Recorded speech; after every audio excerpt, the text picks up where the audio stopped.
ರಾಜಕೀಯ ಬೆಳವಣಿಗೆಗಳು ಬಹಳಷ್ಟು ಶೀಘ್ರಗತಿಯಲ್ಲಿ ಏನೋ ರೀತಿಯ ಬೆಳವಣಿಗೆ ಆಗುತ್ತೆ ಅನ್ನೋದು ಭಾರತೀಯ ಜನತಾ ಪಕ್ಷ ನಂಬ್ಕೊಂಡಿದೆ. ಆದರೆ ಕಾಂಗ್ರೆಸ್ ಹೇಳುತ್ತೆ ಏನೂ ಆಗಲ್ಲ ಕಣ್ರಿ, ಎಲ್ಲವೂ ಕೂಡ ಸುಲಲಿತವಾಗಿ ಸದಾ ನಡೆಯುತ್ತೆ, ಅತೃಪ್ತ ಎಲ್ಲ ಶಾಸಕರು ಕೂಡ ಬರ್ತಾರೆ, ಶೀಘ್ರವಾಗಿನೂ ಅಲ್ಲ ಲಾಂಗ್ ಟರ್ಮ್ ಅಲ್ಲ, ಎಲ್ಲವೂ ಕೂಡ ಸುಗಮವಾಗಿ ನಡೆಯುತ್ತೆ ಅನ್ನುವಂಥ ವಾದವನ್ನ ನಂಬಿಕೆಯನ್ನ ಕಾಂಗ್ರೆಸ್ ನಾಯಕರಾದಂಥ ಸಿದ್ದರಾಮಯ್ಯ ಒಂದು ಕಡೆ ಜಾರ್ಜ್ ವ್ಯಕ್ತಪಡಿಸಿದ್ರ ಬಗ್ಗೆ ಹೆಚ್ಚಿನ ಮಾಹಿತಿ ಕೊಡ್ತಾರೆ ನಮ್ಮ ರಾಜಕೀಯ ಹಿರಿಯ ಪ್ರತಿನಿಧಿ ಶ್ರೀನಿವಾಸ ಹಳಕಟ್ಟಿ. ಭಾರತೀಯ ಜನತಾ ಪಕ್ಷದ ಲೆಕ್ಕಾಚಾರವೇ ಬೇರೆ, ಕಾಂಗ್ರೆಸ್ JDS ನ ಲೆಕ್ಕಾಚಾರವೇ ಬೇರೆ.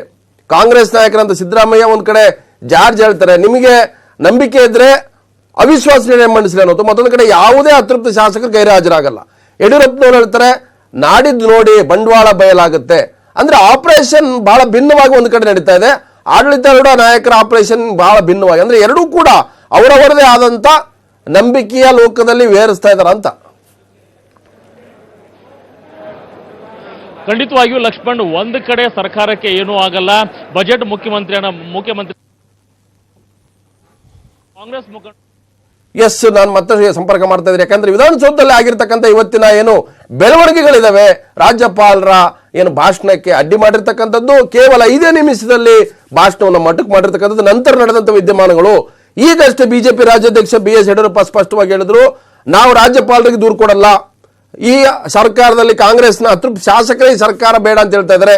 ಸೊ ಮತ್ತೊಂದು ಕಡೆ ರಾಜ್ಯಪಾಲರನ್ನು ತಪ್ಪು ದಾರಿ ಎಳೆಯುವಂತ ಪ್ರಯತ್ನ ಮೈತ್ರಿ ಸರ್ಕಾರದಿಂದ ಆಗಿದೆ. ಹಾಗಾಗಿ ನಾವು ಫೆಬ್ರವರಿ 8 ಕಾಯ್ತೀವಿ, ಅವತ್ತು ಈ ಮೈತ್ರಿ ಸರ್ಕಾರದ ಬಂಡವಾಳ ಬಯಲಾಗುತ್ತೆ ಅನ್ನುವಂಥದ್ದು. ಆದರೆ ಈಗ ಕಾಂಗ್ರೆಸ್ ಶಾಸಕಾಂಗ ನಾಯಕ ಸಿದ್ದರಾಮಯ್ಯ ಹೇಳ್ತಾರೆ ಅವರ ಕನಸು ನನಸಾಗಲ್ಲ, ಎಲ್ಲವೂ ಕೂಡ ಸರಿ ಹೋಗುತ್ತೆ, ಪ್ರತಿಯೊಬ್ಬ ಅತೃಪ್ತ ಶಾಸಕರು ಅವತ್ತು ಸದನದಲ್ಲಿ ಇರ್ತಾರೆ, ಎಲ್ಲರೂ ಬರ್ತಾರೆ ಅನ್ನುವಂಥದ್ದು. ಸೊ ಮತ್ತೆ ಶ್ರೀನಿವಾಸ ಹಳಕಟ್ಟಿ ಅವರು ಸಂಪರ್ಕ ಮಾಡ್ತೀವಿ. ಶ್ರೀನಿವಾಸ ಹಳಕಟ್ಟಿ, ಸಿದ್ದರಾಮಯ್ಯ ಅವರು ಹೇಳ್ತಾರೆ ಅತೃಪ್ತ ಯಾರು ಕೈ ಕೊಡಲ್ಲ, ಯಡಿಯೂರಪ್ಪನವ್ರ ನಂಬಿಕೆ ಅತೃಪ್ತರು ಕೈ ಕೊಡ್ತಾರೆ, ಬಂಡವಾಳ ಬಯಲಾಗುತ್ತೆ.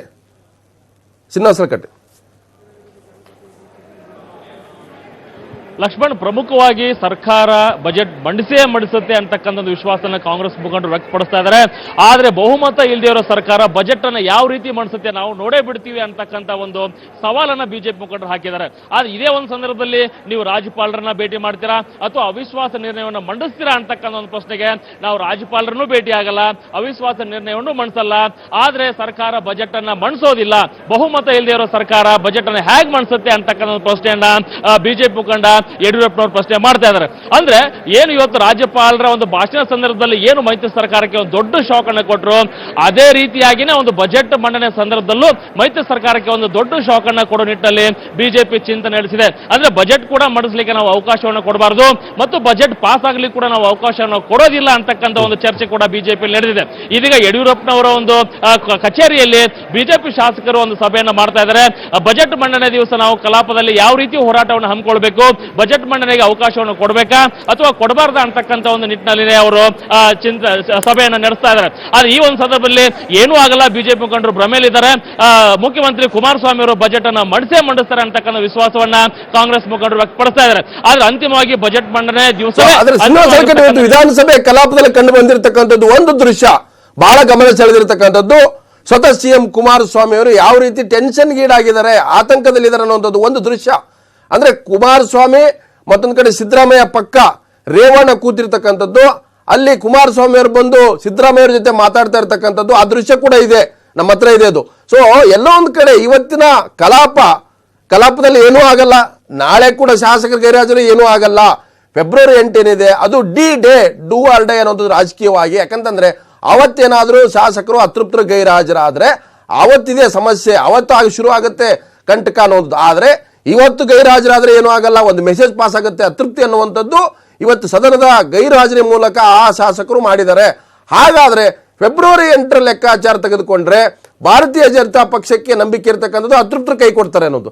ಹಾಗಿದ್ರೆ ಕಾಂಗ್ರೆಸ್ JDS ಲೆಕ್ಕಾಚಾರದಲ್ಲಿ ಎಲ್ಲರೂ ಕೂಡ ತಮ್ಮ ಸ್ಕೋರ್ಗಳನ್ನು ಮಾಡ್ಕೊಳ್ಳಿಕ್ಕೆ, ತಮ್ಮ ಸ್ಥಾನಮಾನಗಳನ್ನು ಗಟ್ಟಿ ಮಾಡ್ಕೊಳ್ಳಿಕ್ಕೆ ಬ್ಲ್ಯಾಕ್ ಮೇಲ್ ಮಾಡ್ತಾ ಇದ್ದಾರೆ. ಬ್ಲ್ಯಾಕ್ ಮೇಲ್ ಮಾಡೋರು ಯಾವತ್ತೂ ಕೂಡ ಅವರು ಲಕ್ಷ್ಮಣ ರೇಖೆ ದಾಟಲ್ಲ. ಹಾಗಿದ್ರೆ ಇದು ಬ್ಲ್ಯಾಕ್ ಮೇಲ್ ಅತೃಪ್ತರ ಅಥವಾ ನಿಜವಾಗಲೂ ಕೂಡ ಹೊರಗಡೆ ಕಾಲಿಡುವಂತ ಅತೃಪ್ತಿನ? ಲಕ್ಷ್ಮಣ್, ಒಂದು ರೀತಿ ಗೊಂದಲದ ವಾತಾವರಣ ನಿರ್ಮಾಣವಾಗಿದೆ ಅಂತ ಹೇಳ್ಬೋದು. ಒಂದ್ ಕಡೆ ಬಿಜೆಪಿ ಮುಖಂಡರು ಬಜೆಟ್ ಅನ್ನು ಮಂಡಿಸಲಿಕ್ಕೆ ಅವಕಾಶವನ್ನು ಕೊಡೋದಿಲ್ಲ, ಸರ್ಕಾರಕ್ಕೆ ಬಹುಮತ ಇಲ್ಲ ಅಂತಕ್ಕಂಥ ಒಂದು ಮಾತನ್ನು ಹೇಳ್ತಾ ಇದ್ದಾರೆ.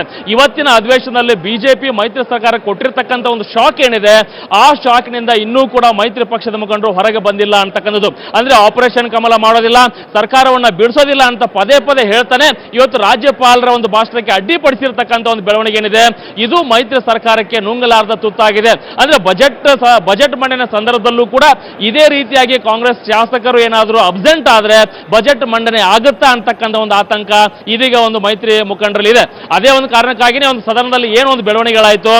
ಕುಮಾರಸ್ವಾಮಿ ಅವರ ಮುಖದಲ್ಲಿರ್ತಕ್ಕಂಥ ಒಂದು ಆತಂಕ ಆಗಿರ್ಬೋದು, ಸಿದ್ದರಾಮಯ್ಯನವರ ಮುಖದಲ್ಲಿರ್ತಕ್ಕಂಥ ಒಂದು ಭಯದ ವಾತಾವರಣ ಆಗಿರ್ಬೋದು, ಅಥವಾ ರೇವಣ್ಣವರ ಒಂದು ತಲೆ ಮೇಲೆ ಕೈ ಇಟ್ಕೊಂಡು ಕೂತಿರ್ತಕ್ಕಂಥ ವಾತಾವರಣ ಆಗಿರ್ಬೋದು.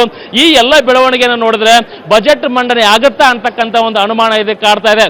ಆದ್ರೂ ಕೂಡ ಎಲ್ಲಿಯೂ ಕೂಡ ತಮ್ಮ ಒಂದು ಒಳಗಡೆ ಇರತಕ್ಕಂಥ ಆತಂಕವನ್ನ ಹೊರಗಿಡುವಲ್ಲಿ ಒಂದಷ್ಟು ಜನ ಒಂದು ಧೈರ್ಯವನ್ನು ತೋರಿಸ್ತಾ ಇದ್ದಾರೆ. ಮತ್ತೆ ನಾನು ಸಂಪರ್ಕ ಮಾಡ್ತೀನಿ, ಇದ್ರ ಬಗ್ಗೆ ಹೆಚ್ಚಿನ ಮಾಹಿತಿಯನ್ನ ನೀಡಿದ್ದಕ್ಕೆ ಧನ್ಯವಾದ ಶ್ರೀನಿವಾಸ ಕಟ್ಟಿ. ಒಂದೊಂದು ಸ್ಪಷ್ಟ ಆಗ್ತದೆ, ಭಾರತೀಯ ಜನತಾ ಪಕ್ಷ ನಾವೇನು ಮಾಡಲ್ಲ, ನಾವು ರಾಜ್ಯಪಾಲರ ಬಳಿಗೂ ಹೋಗಲ್ಲ, ಅವಿಶ್ವಾಸ ನಿರ್ಣಯ ಮಂಡಿಸಲ್ಲ. ಅಂದ್ರೆ ಬಹುತೇಕ ಅವರಿಗೆ ಕಾಂಗ್ರೆಸ್ನ ಅತೃಪ್ತ ಶಾಸಕರ ಮೇಲೆ ಬಹಳ ಬಲವಾದ ನಂಬಿಕೆ ಇದ್ದಂಗಿದೆ. ಹಾಗೆ ಕಾಂಗ್ರೆಸ್ ಜೆಡಿಎಸ್ ಕೂಡ ಅತೃಪ್ತರ ಮೇಲೆ ನಂಬಿಕೆ ಇಟ್ಕೊಂಡಿದ್ದಾರೆ ಫೆಬ್ರವರಿ 8ರ ಬಂಡವಾಳಕ್ಕಾಗಿ.